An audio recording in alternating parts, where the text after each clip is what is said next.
जमींदार पीरो कांजी पीरो हारमेदार पीरो कांजी पीरो ठेकेदार पीरो कांजी पीरो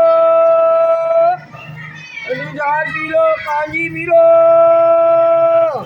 कांजी ਇਹ ਕਾਲੀ ਗਾਜਰ ਦੀ ਹੁੰਦੀ ਹੈ, ਕਸੂਰ 'ਚ ਗਾਜਰ ਹੁੰਦੀ ਹੈ।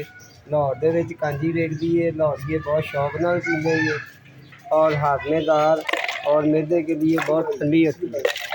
ये काली गाजर की होंदी है। ये राई पैंदी है, अंब चूरन पैंदा है, धूड़ा मिर्च पैंदी है, काली मिर्च पैंदी है, काला नमक पैंदा है, कलवंजी पैंदी है ते फिर ये कांजी तैयार होंदी है। 8 दिन लगते जी इन्हूं तैयार होने दे।